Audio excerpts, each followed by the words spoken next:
Hello students, আজকে Friday আর আমাদের Friday আর স্যাটারডেতে বিভিন্ন প্রবলেম সেটের অঙ্কগুলো আসে তোমাদের কাছে, তোমরা জানো হয়তো। তো সেই জন্য ভেক্টরের একটা প্রবলেম আমি আজকে করাবো, এটা অ্যাজ অ্যান এক্সাম্পল, কারণ আমরা এত দিন অবধি যে টপিকগুলো করে এসেছি ভেক্টরের, তার উপরে আমি একটা এক্সাম্পল তোমাদেরকে করাচ্ছি। ঠিক আছে, তো একটু দেখে নেব অঙ্কটা। দুটি সমান মানের ভেক্টরের লব্ধির মান কি ওদের প্রত্যেকের মানের সমান হতে পারে? আচ্ছা, দুটো সমান মানের ভেক্টর, আমরা ত্রিভুজ সূত্রে কি পড়েছি? ত্রিভুজ সূত্রে পড়েছিলাম যে A vector plus B vector equal to C vector, তাই তো? এই এ ভেক্টর আর বি ভেক্টরকে যদি আমরা যোগ করি বা এদের যদি লব্ধি বের করি, তখন আমরা সি ভেক্টর পাচ্ছি। ঠিক আছে, এই অঙ্কে এটাই বলা হয়েছে যে এই ভেক্টর দুটো যদি ইকুয়াল হয়, ঠিক আছে, তাহলে এদের যে লব্ধির মান, সেই লব্ধির মান কি এদের ইকুয়াল হতে পারে? মানে আমি মনে করলাম যে এই ভেক্টর দুটো ইকুয়াল, মানে A vector equal to B vector, যদি এরকম হয় তাহলে এদের যে লব্ধি অর্থাৎ সি ভেক্টরও কি এ ভেক্টর হতে পারে, এর ইকুয়াল হতে পারে? এটা দেখে নেব আমরা অঙ্কে। ঠিক আছে, কিভাবে করব এই অঙ্কটা? আমরা প্রথমে এই যে এটা লিখে নিয়েছি, A vector equal to B vector, এইটাই থাকবে, বাকি অংশটা মুছে দিচ্ছি আপাতত। তো আমরা প্রথমে কি পাচ্ছি? A vector equal to B vector. ঠিক আছে, এই দুটো ভেক্টরকেই যেহেতু আমরা লব্ধি করছি, তাহলে এদের লব্ধির মানকে আমি কি ভেবে নিচ্ছি? আপাতত ভেবে নিচ্ছি সি ভেক্টর, আর লিখে নিচ্ছি কি লব্ধি সি ভেক্টর। তাহলে আমরা সূত্র অনুযায়ী কি জানি? ত্রিভুজ সূত্রে কি পড়েছি? C square equal to A square plus B square plus 2ab cos alpha, right? তাহলে এই এ স্কোয়ার আর বি স্কোয়ার রয়েছে, বি স্কোয়ারের জায়গায় আবার এ কেই বসিয়ে দেবো, কারণ এরা ইকুয়াল, এদের ম্যাগনিটিউড ইকুয়াল, ডিরেকশন ইকুয়াল। তো এ স্কোয়ার প্লাস আবার এ স্কোয়ার প্লাস 2a, বি এর জায়গায় আবার এ বসিয়ে দেবো, কজ আলফা। কত হবে এখানে? 2a স্কোয়ার প্লাস, এখানে আমি সি স্কোয়ার লিখে দিচ্ছি, হ্যাঁ, তো প্লাস আবার 2a ইন্টু এ মানে এ স্কোয়ার হচ্ছে, cos alpha equal to C square equal to 2a square plus 2a square, 2a স্কোয়ারটা আমি কমন নিয়ে নেব, আর কি রইবে এখানে? 1 প্লাস কজ আলফা। ঠিক আছে, তো এবার সি এর ভ্যালু কত হতে পারে? শুধু সি এর ভ্যালু বের করতে গেলে আমরা একে কি রুট করে দেবো দুদিকেই, তো দুই সাইডে রুট করে দিলে এদিকে হচ্ছে শুধু সি, আর এপাশে হচ্ছে কি এ স্কোয়ার রয়েছে শুধু, তাহলে স্কোয়ার রুট করে দিলে স্কোয়ার উঠে যাবে, হয়ে যাবে শুধু এ, এটা বাইরে নিয়ে আসবো, আর বাকি অংশটাকে রুটের ভেতরে রাখবো। কি থাকবে? 2 ইন্টু 1 প্লাস কস আলফা। ঠিক আছে, এবার আমি কি বলেছিলাম? যে আমাদেরকে বলা আছে যে লব্ধির মান ওদের প্রত্যেকের মানের সমান হতে পারে কি, অর্থাৎ সি ইকুয়াল টু কি এ হতে পারে? তো লব্ধির মান বলেছে, অর্থাৎ সি ইকুয়াল টু কি এ হতে পারে?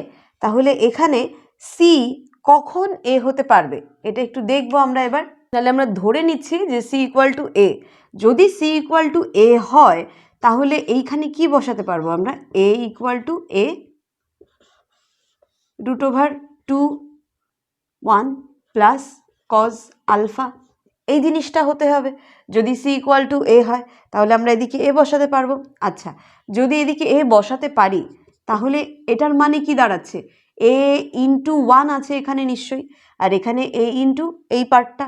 আচ্ছা, তো দুদিকেই এ আছে, তাহলে আমি এ ক্যান্সেল করে দিতে পারবো, ভাগ হয়ে যাবে, হয়ে গিয়ে কি হয়ে যাবে? এদিকে থাকবে শুধু 1, আর এপাশে থাকবে কি 2 1 প্লাস কজ আলফা। বা তোমরা যদি কম্পেয়ারও করো, কম্পেয়ার করলেও তাহলে বুঝতে পারবে যে এখানে এ এর সঙ্গে সহগ কে রয়েছে? 1, আর এখানে এ এর সহগ কে আছে? Root over 2 into 1 plus cos alpha. এই দুটোই যদি ইকুয়াল হয়, এই পার্টটা ইকুয়াল আর এই পার্টটাও ইকুয়াল, তা এখানে এ আর এ তো ইকুয়ালই রয়েছে, তাহলে ইকুয়াল হতে হবে কাকে? 1কে, আর এই অংশটাকে ইকুয়াল হতে হবে। ঠিক, তাহলে এই দুটোকে যদি আমি ইকুয়াল করতে চাই তাহলে কি দাঁড়াচ্ছে? তো এই পাশে রয়েছে 1 আর এটা রয়েছে রুটের ভেতরে, আবার রুট থেকে বাইরে বের করব, অর্থাৎ আমি দুপাশেই স্কোয়ার করে দেবো। কি হবে সেক্ষেত্রে? আমি স্কোয়ার করলে পাচ্ছি এদিকে 1 থাকলো, 1-এর স্কোয়ার করলে যেহেতু 1ই হয়, আর এপাশে থাকলো কি 2 ইন্টু 1 প্লাস কজ আলফা। ঠিক আছে, তো এবার আমি কি করব? এইবার আমি এই 2 আছে গুণ অবস্থায়, এদিকে নিয়ে আসবো, তাহলে হয়ে যাবে ভাগ। তাহলে কত হবে? Half equal to 1 plus cos alpha. ঠিক আছে, আমি শুধু কজ আলফাটাকে একদিকে রাখবো, বাকিটাকে অন্য দিকে নিয়ে আসবো। কত হবে? হবে 1/2 -1, যেহেতু যোগ আছে এর সঙ্গে, এদিকে আসলে হয়ে যাবে -1, আর এদিকে থাকবে কজ আলফা। এটা না আমি একটু পাল্টাপাল্টি করে লিখছি, মানে যেহেতু ইকুয়াল, তো কজ আলফাকে এদিকে না লিখে আমি এদিকে লিখছি। তাহলে কত হবে? এটা হয়ে গেল কজ আলফা, আর এই পাশটা হাফ -1 কত হয়? -1/2। তাহলে আলফার ভ্যালুটা কত দাঁড়াচ্ছে? আচ্ছা, কজ আলফা কোন ভ্যালু, কজের কোন ভ্যালুটাও হাফ হয়? আমরা জানি কি, কজের 60, কজ 60-র ভ্যালু হয় হাফ, কিন্তু আমাদের এখানে রয়েছে -1/2, অর্থাৎ এখানে হবে কজ 180 ডিগ্রি -60 ডিগ্রি। ঠিক আছে, তাহলে হচ্ছে কজ 120 ডিগ্রি। ঠিক আছে, কেন 120 ডিগ্রি মাইনাস হচ্ছে? কারণ আমরা যদি অঙ্কে দেখে থাকি, ক্লাস 11-এর অঙ্ক যদি তোমাদের করা থাকে, তখন দেখবি এরকম একটা ফরম্যাট আছে যেখানে আমরা এই অ্যাঙ্গেলগুলোর মান জানার জন্য এইরকম একটা ফরম্যাট তৈরি করি, যেখানে বলা থাকে অল সাইন ট্যান কজ।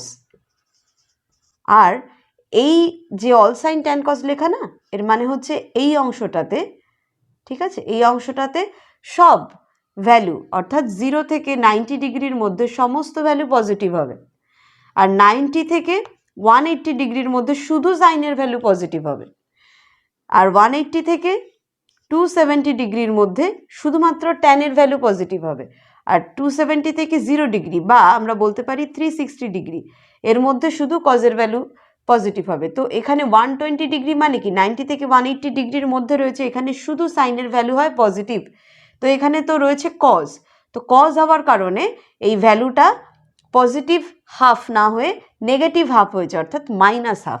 ঠিক আছে, কজ আলফা যদি তাহলে -1/2 হয়, এখান থেকে আমরা কি বলতে পারছি, আলফার ভ্যালু হচ্ছে 120 ডিগ্রি। ঠিক আছে, কারণ এদিকে -1/2টা মানে এক্ষুনি আমরা বের করেছি যে কজ 120 ডিগ্রি। আচ্ছা, যদি তোমরা এতখানি না বুঝতে পারো, মানে কিভাবে বের করব আলাদা করে, আমাদের এখনও ওই পার্টটা করা হয়নি 11-এর, যদি এরকম হয়ে থাকে, তাহলে তোমরা আরেকটা কাজ করতে পারো। ক্যালকুলেটর তো সবারই রয়েছে, তো ক্যালকুলেটরে তোমরা এখানে cos alpha equal to half রয়েছে, তোমরা করবে ক্যালকুলেটরে লিখবে কি, কজ ইনভার্স ব্র্যাকেটে -1/2, কজ ইনভার্স দিয়ে ব্র্যাকেটে -1/2 দিলেই তোমাদের এই ভ্যালুটা বেরিয়ে আসবে 120 ডিগ্রি। ঠিক আছে, তো তোমরা এটাও ইউজ করতে পারো। তো এইভাবে আমরা বুঝতে পারলাম যে লব্ধির মান কখন সমান হবে এই দুটো ভেক্টরের সঙ্গে, যখন এদের মধ্যবর্তী কোণ হবে 120 ডিগ্রি। 120 ডিগ্রি হলেই এদের লব্ধির মান আমরা পেয়ে যাব যে ভেক্টর দুটির সঙ্গে সমান।